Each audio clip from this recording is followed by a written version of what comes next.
Ben Silverio. I'm Zach Shevich. And I'm Ansel Birch, your host and post. And it's time to party! We are not doctors. We don't give medical advice. Please drink responsibly. This episode was recorded on July 18th of 2022. Hey, party people. Thank you for tuning in to Time to Party. Yes. The podcast where the points are made up and nothing matters.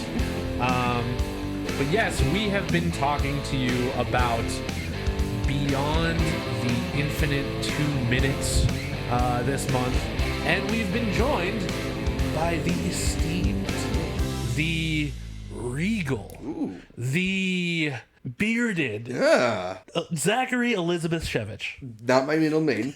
Also 3 words that no one's ever used to describe me, including bearded. I have had this beard for about 2 years now, but I don't think anybody has described me as bearded yet.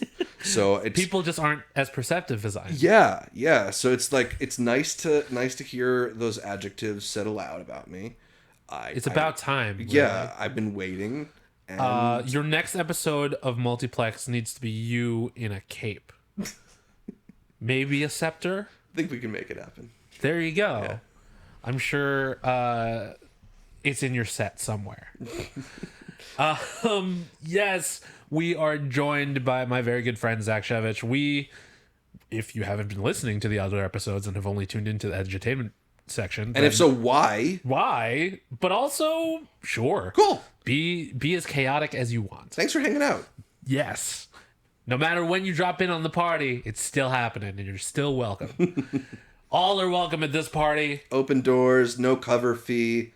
Girls get in free. Guys get in free too. Non-binary people get in free too. We are learning. Yes. On this podcast. You're learning. Yes. And we are reminiscing, making jokes that probably we only get. Yeah. But also talking about this incredible Japanese movie that's just wildly fun. A real good time. Yeah, we talk about it in the second episode, just how fun it is, but also how, I don't want to say masterfully made it is, because it's his first movie. It's very cleverly constructed. It's cleverly constructed. Yes. Those it's a little theater bit of alliteration kids, for you. Those theater kids with their iPhone did something really awesome. Yeah. It's going to surprise you too. It's not like your typical movie. Right. I think it's a nice refresher, nice change of pace. Yeah. And if you don't know what we're talking about, our good friends at IMDb tell us that this movie is about a cafe owner who discovers that the TV in his cafe suddenly shows images from the future, but only 2 minutes into the future. Sounds ridiculous, is ridiculous, but still a lot of fun. Yes, absolutely. I'm just excited that we've found a way to talk about one of my favorite movies of the year for, what are we going on 2 hours now? Nearly. Almost there. But isn't that why we started podcasts anyway? Exactly. Just to waste too much time talking about our opinions on movies. I remember in a previous iteration of a podcast of mine that no longer exists, I would just talk about my favorite wrestlers. And just for talking at my producer who didn't really watch, he did watch wrestling, but not the same kind of wrestling that I did at the time. So I was just ranting and raving about this tag team, the Young Bucks, for anyone who's listening who likes wrestling. But yeah, there's a couple episodes where I just ramble on about wrestling. I'm doing now. It's easy to ramble when you have something worth rambling about. It's true. Movies that people don't talk about enough. Mm-hmm. And when it comes to Beyond the Infinite 2 Minutes, I'm a bit of a rambling man. So, but yes, we here at Time to Party like to impart the most minuscule amount of knowledge. Just a drop. Just a tiny little speck of knowledge. We like to call it our lazy river of information. This episode is when we take an extremely shallow dive into a piece of technology or history or something that happens in the movie that we're talking about for the month, and just learn more about it. It's such a shallow dive that next to the diving spot is one of those no diving signs that they put in the Right. shallow end of the pools. Exactly. Because you could hit your head You could hit your head, and we are not liable for on that. this knowledge. Hit your head on this knowledge. And typically we could rant and rave about our edutainment sections, but in the spirit of beyond the infinite 2 minutes, I have just like a little itty bitty tiny bit All right. of stuff. But you're the guest. So let's go with you first. Cool. If that's okay. Yeah. Yeah, tell us about your edutainment. What stood out to you about this movie that you wanted to learn more about? Right. Well, so you were saying that this is a segment where you typically dive into like a piece of technology, maybe that was featured in the film. And obviously, if you've seen the film or even just read a little about it, this film revolves around CCTV of sorts. There's a monitor connected from the cafe that our main character Kato owns that also sends video up to his apartment upstairs, and it sees 2 minutes into the future. That sets this all off. So it's essentially like a CCTV, a closed circuit television security thing, even though they're running off of, they look like Mac monitors or something. I don't know. Yeah, the one is definitely an iMac, and the other one just looks like a TV monitor. Yeah. Yeah. So I wanted to look a little bit into the history of CCTV because it's not something that I knew much about. And it was originally developed in the 1920s by Russian physicist Leon Theremin. And I know what you're thinking. Yes, that same Theremin. Yeah! The guy with the alien sounding device. That's my theremin impression. Good. Not very good. Yeah, it's a decent impression. I got it. I understood the gist of it. The system though wasn't really that used. Eventually, the first like real CCTV system that was installed was done by the Nazis. So it went from Stalinist Russia to the Nazis in 1942. In fact, they use it to monitor the launch of their V2 rockets. So this is a technology with its roots firmly planted in fascist soil. So where does it pop up next? In America!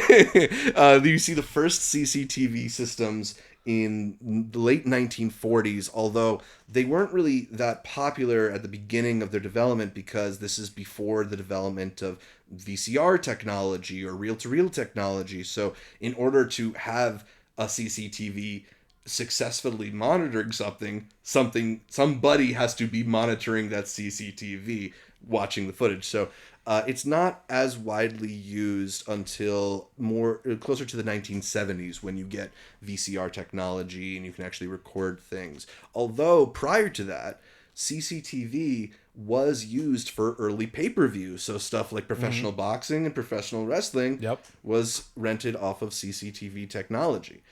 So yeah, and the tech, it's grown obviously with the use of digital multiplexing that allows multiple cameras to be connected in the same circuit. But it's obviously become an extremely prevalent part of modern life. I wanted to actually bring up a film that touches on CCTV because it's one of my favorite documentaries from last year by one of my favorite documentarians. Have you heard of the film All Light Everywhere? No. So it's a film by this director, Theo Anthony, and Letterboxd describes it as a film that explores the past, present, and future relationships between technology, vision, and power. From arcane theories of sight to the emergence of virtual reality and police body camera programs, the film takes on a kaleidoscopic investigation into how the reality of what we see is constructed through the tools we use to see it. Interesting. Very fascinating documentary. And I think like what is so cool about the documentary is when we see something like a CCTV, we see a piece of technology, right? We don't really see a thought or like a bias or anything like that.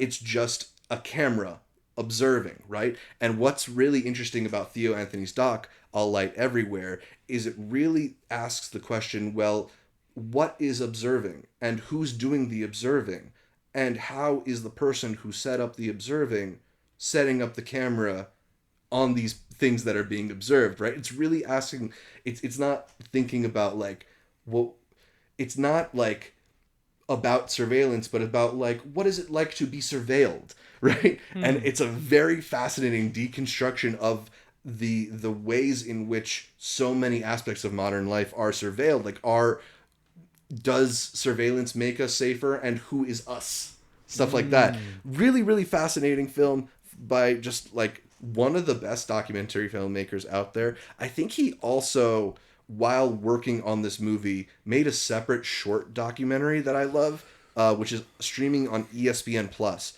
This one's called Subject to Review. Have you ever watched a tennis match where they have those eagle-eye cameras that zoom in and show you whether or not the ball is out of bounds?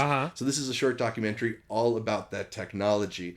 And again, it gets into this idea of like, how objective is this bird's eye view? Like, is it really telling you the truth, or is it telling you its version of the truth as made by the people who put the technology into place?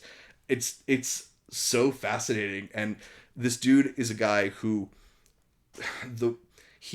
it's not like a typical documentary presentation. He does these very like airy, spacey, atmospheric, moody pieces that immediately like get you thinking and get you really like spinning your wheels about like all the questions being brought up. I really love this documentary filmmaker, so I just want to shout him out any chance I get. But these are a really cool pair of movies, and an interesting like opposite side to, you know, CCTV, the different aspects you could get from it. Yeah. Yeah. How high is this filmmaker most of the time? Well, if you need an answer for that, the first film that put him on the map is called Rat Film. It's a story about the history of Baltimore as told through its rat population. What the fuck? He's like on one, but seriously, like if he's not the greatest living documentarian, then he's top 10. Like this dude is really, really good. Is he Banksy?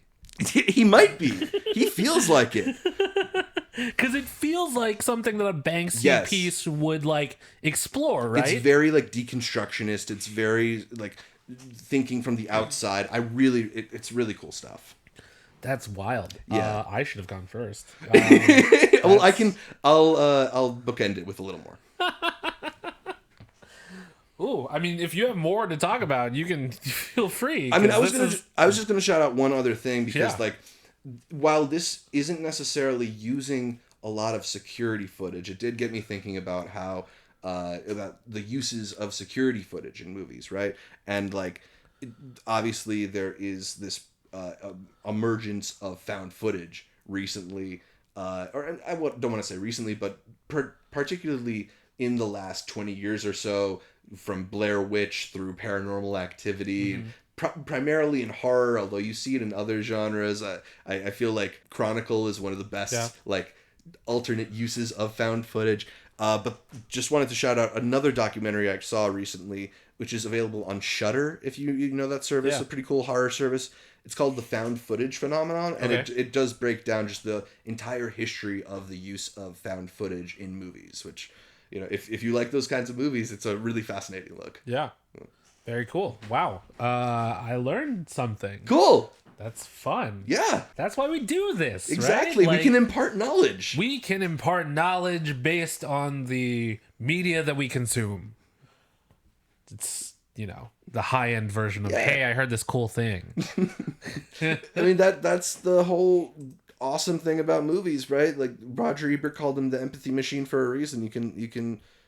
It gets you to relate to things, think about things in a different way. Shout out movies, man. Yeah.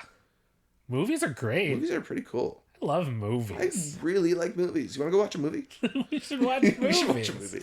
Somewhat related to films and film sets, my edutainment that I bring to you this month is about the extension cord. Ooh. Now, he definitely had a lot of those on this movie. Yes, right? Before I start talking about extension cords, I want to note that I had another edutainment topic picked out that I didn't pursue. Because I was, I guess, blown away that a fucking cymbal didn't shatter when a bullet was shot at it. So I wanted to know what cymbals are made out of and like when did they start being used and stuff like that. But it was such a broad topic that like I wasn't getting the exact answers that I was looking for. You know, it was like it's so broad yet so specific. So it was a little hard to do a shallow dive on cymbals. Right. Believe it or not. But extension cords, they were invented by an electrical engineer named S.W. Atherton in 1904. So they predate CCTV technology. They do. Wow. Yes. They maybe used extension cords to set up the early CCTV. They probably did. Yeah. But like electricity wasn't wildly installed in the United States until 1925. So for Atherton, who needed electricity to be available as much as possible, that's why he came up with the extension cord, you know, so that he can have power far away from his workstation. It seems like such a no-brainer type thing, right? But like back then it wasn't a thing. Right. So he saw a need and filled it. Fun fact, an electrical cord, I mean, this is a fun fact, but also I feel like it's worth saying because when I say it, you're probably going to be like, hey, this goes without saying. But sometimes you need to say stuff for people just to be like, oh, yeah, that's a good reminder. Right. You don't know what everybody knows. It's true. An extension cord should not be used as a substitute for electrical wiring. Good to know that. Definitely don't do that. And also, they recommend that the longest extension cord that you should be using is 100 feet. Really? Beyond that, you're going to need like a breaker of some kind. So you're telling me if I go online and I search up a 200-foot extension cord, that's some bootleg garbage? No, that's a like for a specific purpose. You know, like I'm saying like commercially used I'd have to get like cords. I'd have to get like an industrial grade yes extension cord exactly. to go above 100 feet. Right. Yeah. I mean, it's a recommendation. I'm sure you could exceed that. You're not a doctor. You're not an electrician. No. I forgot the other things you're not. There's so much I'm not. Just ask the women of the city. But around 4,000 injuries annually are treated in hospital because of extension cords. Jeez. 4,000. What kind of janky electronics are you plugging into your extension cords that many people have to go to the hospital? Have you seen the things about the male to male cords? No. So apparently if you have like two male ends, like that's extremely dangerous. And like many hardware stores have signs up, we do not sell male to male extension cords because they will like short circuit and blow. And so I wonder if these are people using like who don't realize. Yeah. I mean, I believe it. There are some unique people in the world. Quite a few of them, unfortunately. I'm gonna say unfortunately. Unfortunately, I feel good about that. I feel like that's correct. Let's see. Another thing that's worth saying that I feel like I don't want to say common sense because you don't know what people know, right? Yeah. Yeah. Don't nail or staple extension cords down. I would hope no one would do that, particularly because most nails and staples are metal. Yeah, that's true. And, you know, people don't realize stuff when they do, right? Isn't that why Jackass was born? Did you see Jackass Forever? I haven't, but Johnny Knoxville wrestled at WrestleMania, and it was one of the best fucking matches I imagine ever. Because he's game. Yeah. He's down. He's ready to do whatever. But, like, he also had a great partner in the match. Sami Zayn is a veteran, and he's been around a lot of crazy shit. Just the fact that he was so open and willing to do what Johnny does best. I mean, they brought back some of the best gags. Like the giant hand was my favorite spot. The, tasers and all that shit. But it's fun for people who aren't even wrestling fans. Yeah. I'm going to bring this back full circle to Ian Abrams, who we were talking about like 2 hours ago at this point. A point that I think he would enjoy hearing.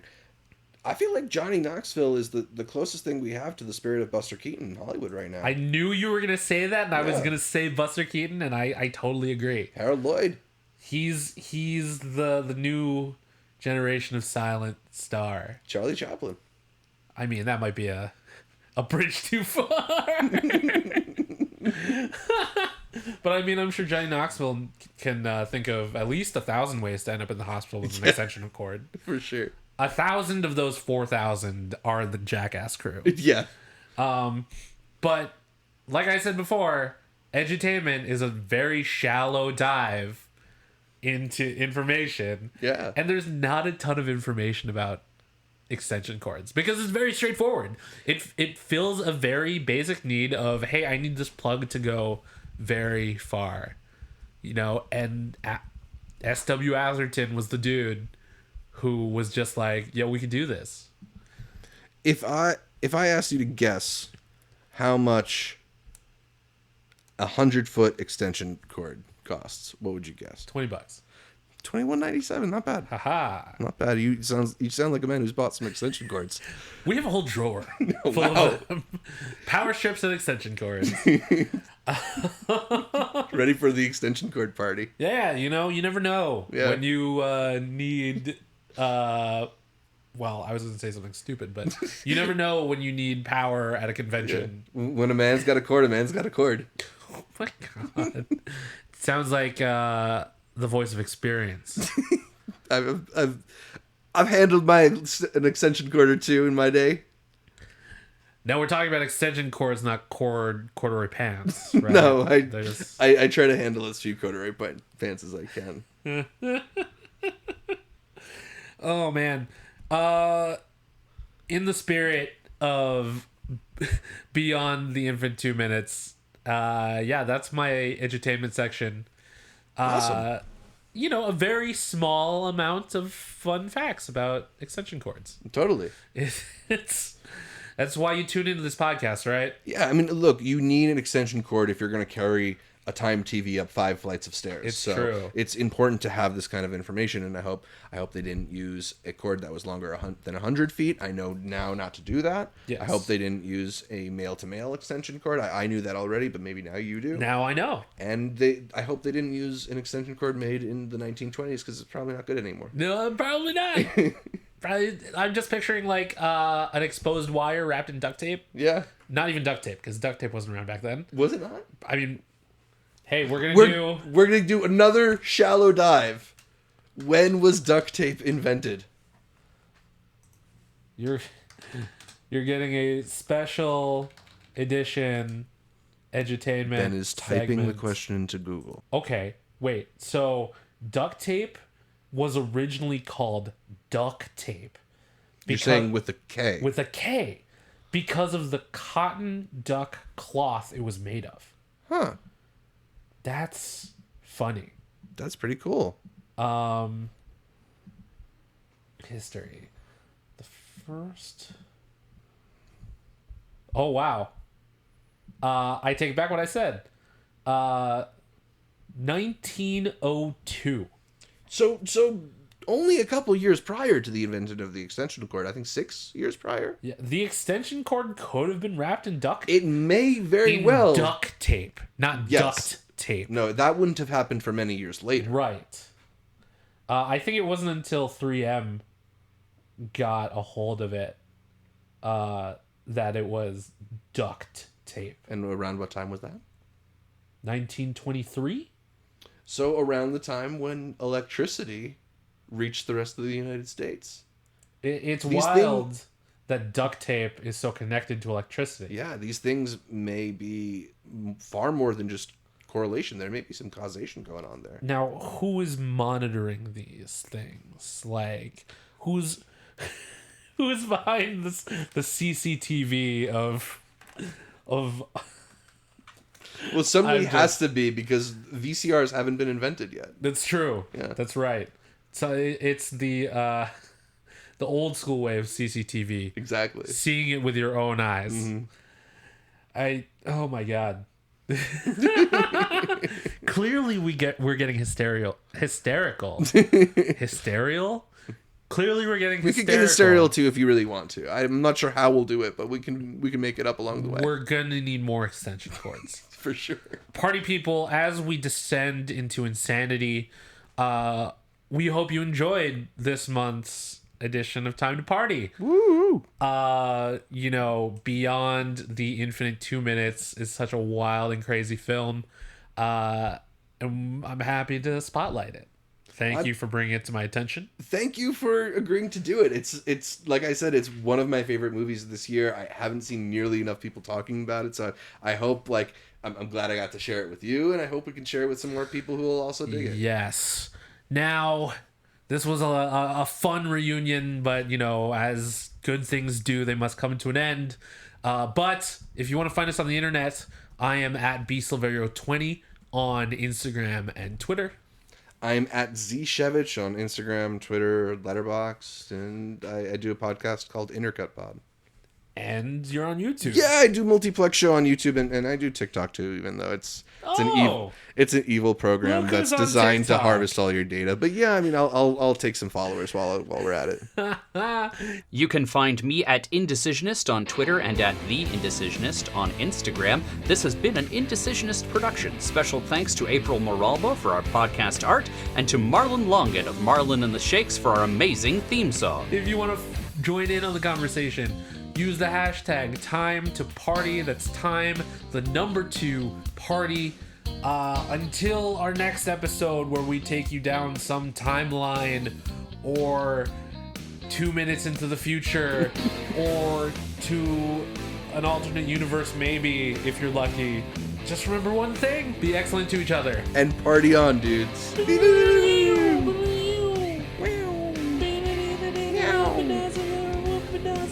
I don't know.